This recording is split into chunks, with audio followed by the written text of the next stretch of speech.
Ya, kocak. Oke.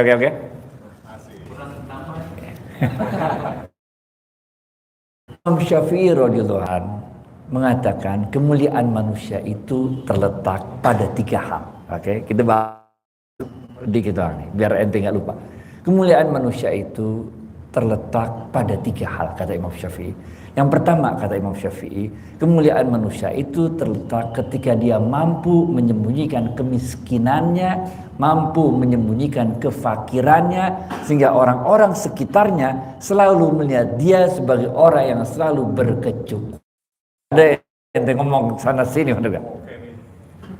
Imam Syafi'i mengatakan yang pertama, kemuliaan manusia yang pertama itu terletak udah pasti tertulis di Lauhul Mahfuz. Kuis pertama nih, oke? Yang pertama, ajal. Kita lahir juga belum, tapi kapan kita mati udah ketahuan, udah ada tulisannya Lauhul Mahfuz. Rezeki, lahir juga belum, tapi rezeki kita udah ditulis sama Allah, udah ditakdir, nggak ketukar. Dan yang ketiga adalah iya benar jodoh. Gocap. Masya Allah.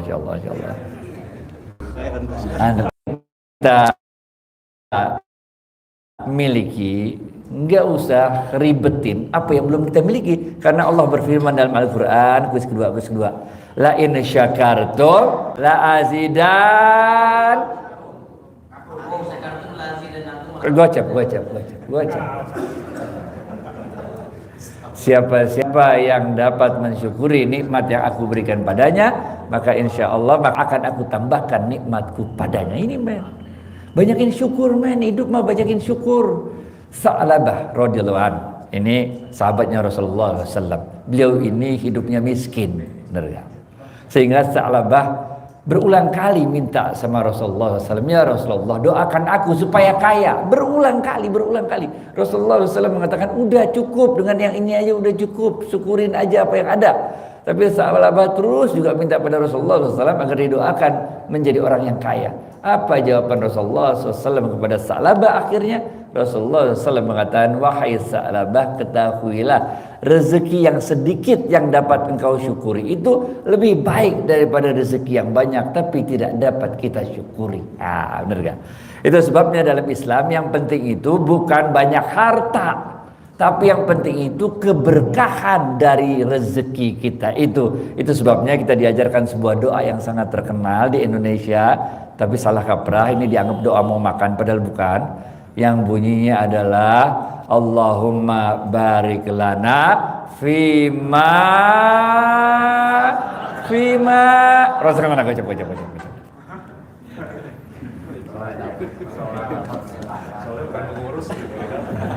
Boleh pengurus juga nggak apa-apa. Jangan halangi orang untuk sedekah, bener. Rasulullah SAW bersabda, ini adanya di hadis Bukhari, juga ketemu di hadis Muslim. Rasulullah SAW bersabda, orang yang kaya itu bukanlah orang yang banyak hartanya, bukan tapi orang yang kaya itu adalah orang yang memiliki rasa cukup di dalam hatinya. Ini yang kita sebut dengan konsep qanaah.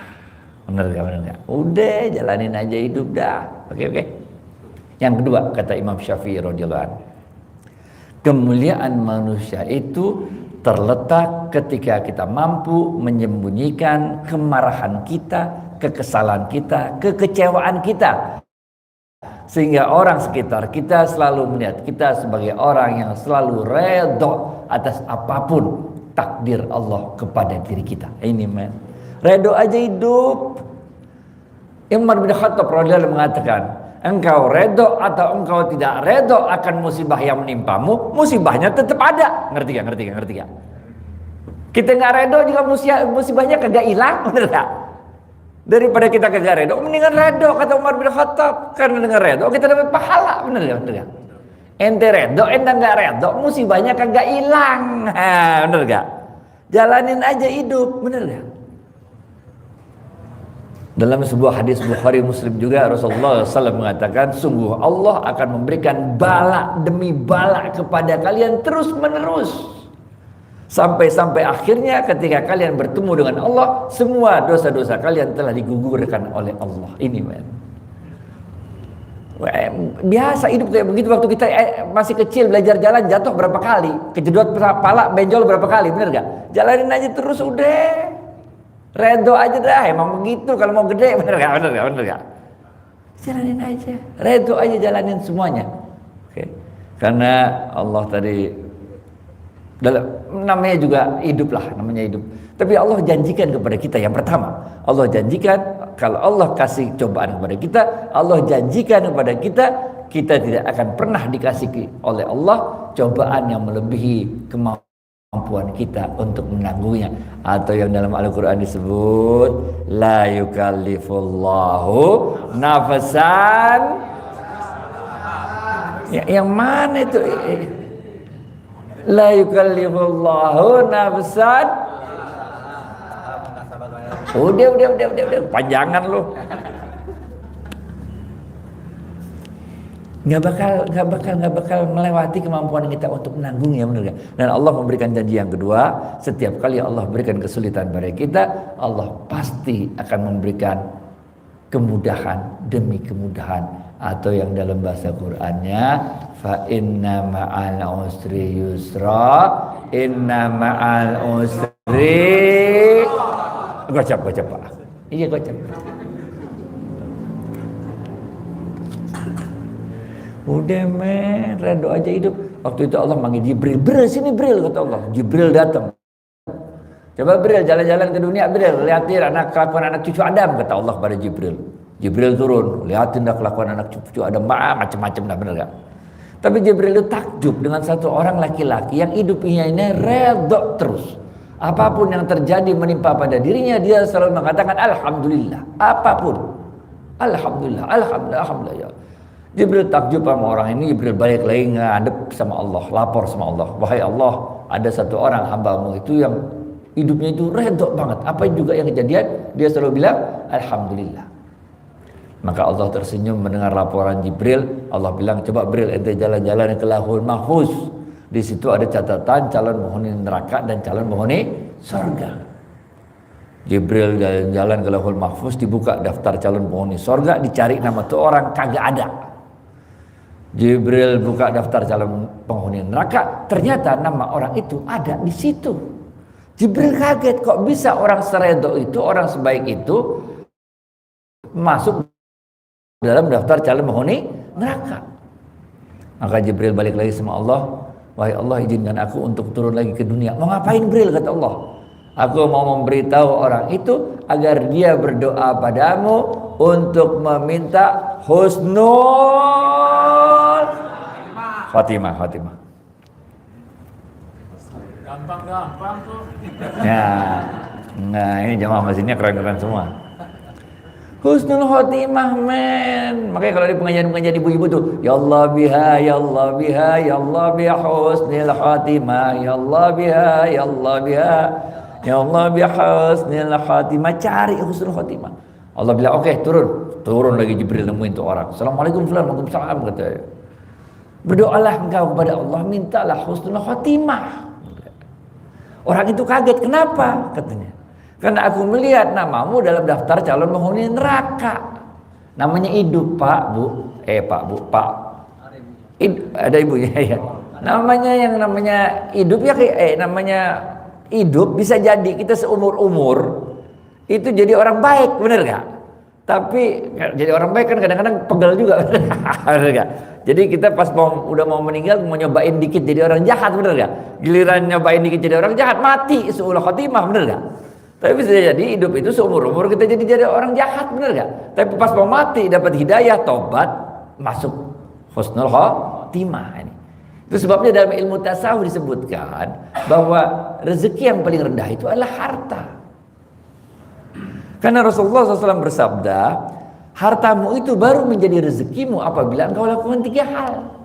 Yang pertama, apabila harta itu engkau gunakan untuk beli makanan, engkau makan, masuk ke dalam perutmu, keluar jadi kotoran, baru jadi rezeki. Kalau belum rezeki, bener ya?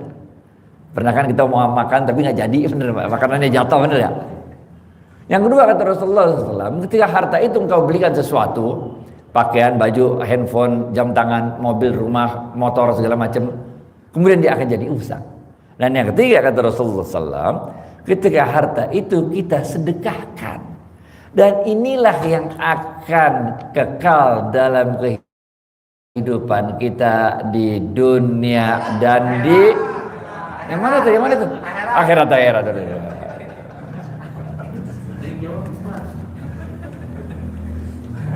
Oke. Ini men. Rezeki dalam ilmu tasawuf, rezeki yang paling tinggi itu adalah kesehatan. Kita bisa bayar dokter, kita bisa bayar rumah sakit, kita bisa bayar obat, kita bisa bayar vitamin, tapi kita nggak pernah bisa beli kesehatan. Bener gak? Saya vaksin COVID 4 kali men, kena COVID 2 kali. Mau ngapain lo?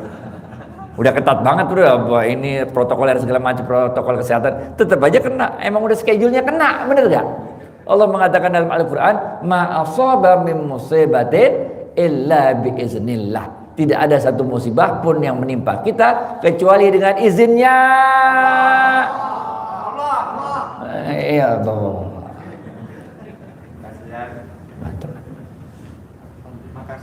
Siap. Udah men. Tidak ada selembar daun pun yang jatuh tanpa izinnya Allah. Ente mau ngapain sih, bener gak? Udah jalanin aja hidup, bener ya? Oke. Terakhir ya, habis ini saya kabur ya. Masih banyak bos. Masih banyak. Yang ketiga, kemuliaan manusia itu terletak, kata Imam Syafi'i radhiyallahu anhu, ketika kita mampu menyembunyikan kesedihan kita, kepiluan kita, kegetiran sebagai orang yang selalu bahagia. Bahagia aja lagi, bener gak? Itu mau ngapain sih? Pusing gak bisa bayar SPP anak, pusing nunggak bayar sewa rumah, pusing nunggak bayar PLN. Sepusing-pusingnya kita kan tetap hidup, bener gak? Itu asik banget.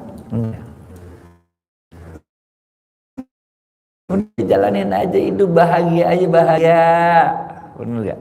Ente mau sedih, ente mau ngambek, ente mau nangis bombay, ente kurung di sehari rumah, nggak bakal ngerubah keadaan men. Matahari tiap pagi tetap terbit, matahari tiap malam tetap terbenam, bener gak? Anak-anak tiap pagi pergi sekolah, orang-orang pagi pergi kantor, ente nangis aja sendiri kamar, nggak ada manfaatnya men, bener gak? Udah bahagia aja, senyum, gaul, bener gak? Kalau kita lagi galau hati, ini 3 ya, habis ini 3 kiat untuk mengatasi kalau hati lagi galau. Yang pertama, ini dalam ilmu tasawuf ya. Yang pertama, banyakin mengingat Allah. Karena dalam Al-Quran Allah mengatakan, ala bizikrillahi tatmainnul. Yang mana ya? Nggak boleh 2 kali loh. Gue coba. Ala bizikrillahi tatmainnul qulub. Dan hanya dengan mengingat Allah lah hati kita akan tenang. Sholat tahajud, baca Quran, benar, zikir-zikir, itu yang pertama langkahnya, benar gak? Balikin ke Allah, bahwa ini semua dari Allah, benar gak? Ma'aswaba min musibatin illa bismillah, benar. Ini yang pertama. Tapi nggak usah lama-lama, men. Nggak usah lama-lama ente ngurung diri di kamar, baca Quran terus, sholat lagi, kok belum berubah-ubah juga. Jangan. Udah, emang bener. Yang pertama ala bizikrillahi tatmainnul qulub. Iya, tapi nggak usah lama-lama. Yang kedua ngapain? Keluar rumah. Jalan-jalan, silaturahim. Karena Rasulullah SAW bersabda, sungguh silaturahim itu akan memperpanjang umur dan menambah. Yang mana tangannya nggak kelihatan? Iya ente. Ya. Kalau cuma suara geremeng doang, gue bingung mau ngasih duit ke siapa. Ini men, ngerti gak?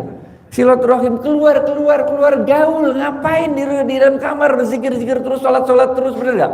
Sholat lagi, baca Quran lagi, wah, kok belum juga dikabulkan Allah? Bagaimana? Keluar gaul, silaturahim, bener gak?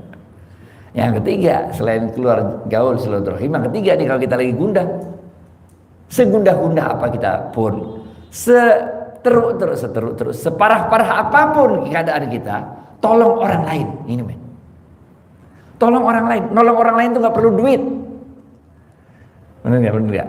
Kita lagi sedih, lagi parah bener perasaan, duit nggak punya. Ada orang naik motor, dompetnya jatuh. Ente kan bisa teriak kan, woi dompet lu jatuh, bener nggak? Dengan menolong itu aja Allah mengatakan dalam sebuah hadis qudsi, sebarkan kasihku di muka bumi maka engkau akan dikasihi oleh yang di langit. Tolonglah saudaramu di muka bumi maka engkau akan ditolong oleh yang di langit. Tutuplah aib saudaramu di muka bumi maka aibmu akan ditutup oleh Allah. Baca. Mantap. Sini jamaahnya mantap semua nih. Paham nggak? Udah men. Kalaupun kita nolong orang dengan uang kita, misalnya kita punya uang nih, benar kan? Tapi hati lagi galau kan, orang kaya lu sangka tenang hidupnya, enggak men, sama aja mau kaya mau miskin mah tetap aja yang namanya sedih mah sedih, bener gak? Galau mah galau, bener gak? Kalaupun kita punya uang nolong orang lain, itu bukan karena uangnya men. Karena Rasulullah SAW bersabda bahwa Allah berfirman dalam sebuah hadis qudsi, amalan yang paling cepat sampai langsung padaku, kata Allah, adalah ketika kalian memasukkan rasa bahagia ke dalam hati. Iya siapa nih? Enggak, lu udah pernah, lu nggak boleh 2 kali. Woi gocap woi. Woi gocap ke dalam hati. Ya Pak, kalau udah keluar duitnya nggak bisa masuk lagi Pak. Oke. Udah deh. Jadi kalau kita lagi galau, udah yang pertama ala bizikrillah tatmainnul qulub, yang kedua banyakin silaturahim, gaul sama orang, bener gak? Yang ketiga tolong orang lain. Karena dalam ilmu tasawuf ketika kita nolong orang lain itu dampaknya 2. Yang pertama kita jadi pede, ternyata lagi belangsak kayak gini pun masih bisa nolong orang lain tuh, kita jadi pede tuh. Yang kedua, kalau kita nolong orang lain, kita ngundang datangnya pertolongan Allah kepada diri kita. Bapak-bapak dan ibu sekalian, kita harus akhiri sampai di sini. Duit masih banyak tapi udah jam 7:15, jadi kita mesti kabur. Janji makan malam sama om, adiknya ibu. Jadi kalau telat kita jadi anak yang Assalamualaikum warahmatullahi wabarakatuh.